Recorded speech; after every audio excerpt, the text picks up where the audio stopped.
Hello everyone, I am Babita. I don't know how many of you are aware that I have been translating and explaining stanzas of Bodhicharya Avatara written by Acharya Santideva. Um, Acharya Santideva was a Buddhist master who taught in Nalanda University and he lived around 7th to 8th century.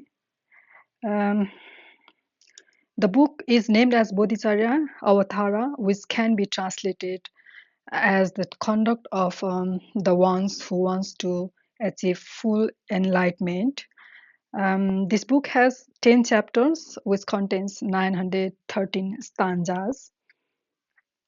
The first chapter of this book is Bodhicittanusamsa, which is named as Bodhicittanusamsa, which can be translated as praising of Bodhicitta. Um, Bodhicitta um, is a fully awakened mind, which is union of compassion and emptiness. Since this mind is empty of inherent existence, two different types of form bodies can come out of this empty mind in order to help sentient beings in suffering. So as we proceed, we will discuss more about this concept later. So don't worry about this concept for now. So just for now, know that bodhicitta is the mind who wish to achieve the full enlightenment, so that he or she can help the sentient beings of the six realms to end the suffering. Okay, so that's the concept. So, but we will discuss more about it. So don't worry. So, so we human beings who want to achieve full enlightenment should follow certain paths, or which means we practice the teachings which was given by the Buddha himself. And in this book, Acharya Santideva is explaining about those practices. Um, so no, now let's start with the first three stanzas of the first chapter, which is translated as a praising awakened mind. In this chapter, Acharya Santideva will give introduction about bodhicitta and what are its benefits, etc. So now let's focus on the stanzas itself. The first stanza. Um, in this stanza, prior to starting the book or prior to giving teaching about the bodhicharya, um, the conduct of aspiring bodhisattvas, he is paying homage to not only triple gems, which are Buddha, Dharma, and the Sangha, but also to all the lineage masters who through their practice keep the Buddha's teaching alive till date. Okay, so this stanza shows the culture of authentic Mahayana Buddhism. So anything virtuous activity you do or auspicious activity you do, you take refuge in triple gems, you pay your homage not only to triple gem as well as the authentic masters of unbroken lineage. um, Now what is unbroken lineage? um, it is the lineage of masters who have practiced the teaching given by Buddha and realize it correctly as explained as authenticated by Buddha himself. So the Buddha taught his disciples and checked their understanding and realization before allowing that disciple to teach. And this tradition was followed by master and their disciples in every generation till date, which kept the Buddha's teaching, authentic teaching, alive till date. So such lineage is called authentic, unbroken lineage. So in this first stanza, Acharya Santideva is paying homage to such authentic masters too. And he is giving reassurance. In this stanza, you will see that he's giving reassurance that whatever he is saying in this book, that is based on scriptures and sutras. Okay, he is not adding anything from his own side.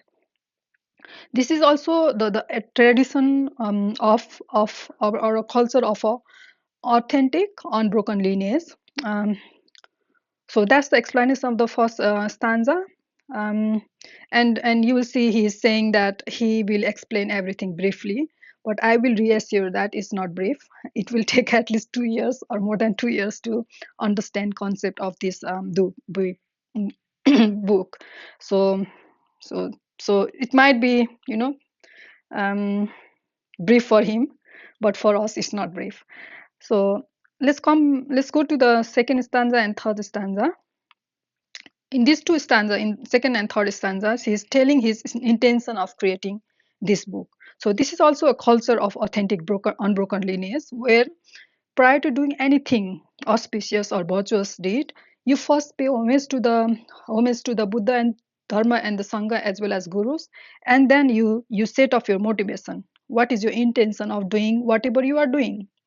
So for Mahayanis, so anyone who is following the path of Mahayana, they have only one intention, only one motivation, that is to achieve the fully awakening mind, so that they can end the suffering of entire six realms. Okay, so we will talk about these six realms as we proceed forward. Um, but for now, just understand that only Buddha has capacity to help these beings in these six realms. Okay, there are the six realms are the hell realm, hungry ghost realm, animal realm, human realm, demigod, and the god realm. So whatever body these people, beings in these realms has, Buddha can take those body and then help them. Teach them. Teach them what is the teaching. Teaching is nothing, none other than emptiness, suffering, non-self, and impermanence, suffering, non-self, emptiness, as well as bodhicitta. So this teaching, Buddha can take the body seen by the beings in these six realms and teach them this teaching, so that and then lead them out of the suffering realms. Okay, so when I say that lead them out of suffering realms means, don't understand this thing as like there is some transportation there will where Buddha will keep everyone in that transport and then take them from this place to that place. Okay, it's not like that, but it's like it will help to change your way of thinking, your conditioning of your mind, so that the right now whatever we see is conditioned. We are conditioned, like human being is conditioned to see something in different way than the animal beings and other six realm beings.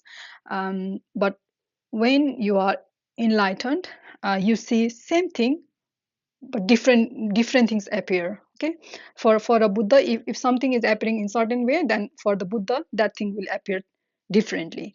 So Buddha will help to give teaching, so that your conditioning, it will break your conditioning, and you will start experiencing the world in different ways.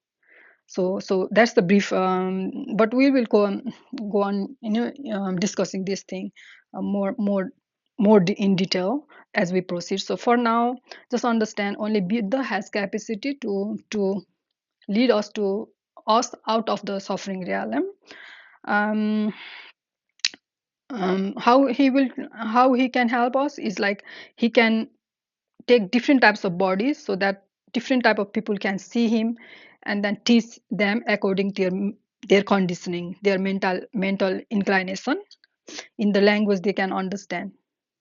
Okay, so what is the teaching? Teaching is same thing, taught by the hearer paths, which is, the hearer paths, they don't, I don't know if they focus on bodhicitta. I doubt they focus on bodhicitta, but some people argue with me that they also focus on bodhicitta, but I don't think they focus on bodhicitta, but they focus on impermanence, suffering, and non-self.